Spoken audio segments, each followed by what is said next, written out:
ఇన్నాళ్ళ నుంచి నువ్వు ఫలానాని ఎందుకు చెప్పలేదు? నువ్వు ఫలానా నాకు చెప్పావా?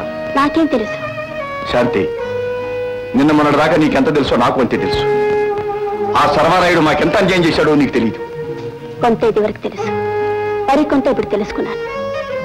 మా అమ్మకు ఒక అన్నయ్య ఉన్నాడని, ఆయనకి తాతయ్యకి మాట మాట పట్టింపు వచ్చి ఇంటి నుంచి వెళ్ళిపోయాడని, ఎవరో ఒక హీన జాతి అమ్మాయిని పెళ్లి చేసుకున్నాడని, ఆ కారణంగా అమ్మాయిని చంపపోయి తన కొడుకుని చంపాడని తెలుసుకున్నాను.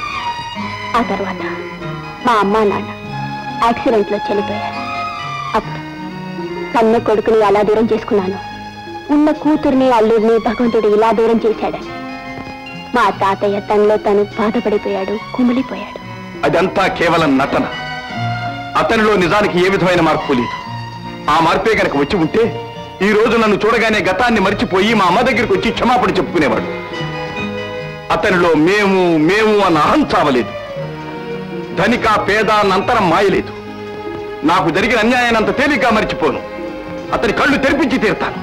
అంతవరకు నువ్వెవరో నేనెవరో. Bye bye. ఆకు చాటు పిండె తడిసే, కొమ్మ చాటు పువ్వు తడిసే. ఆకు చాటు పిండె తడిసే, కొమ్మ చాటు పువ్వు తడిసే. ఆకాశ గంగొచ్చింది, అందాలు ముంచెత్తింది. గోదావరి పొంగొచ్చింది, కొంగుల్ని ముడిపెట్టింది.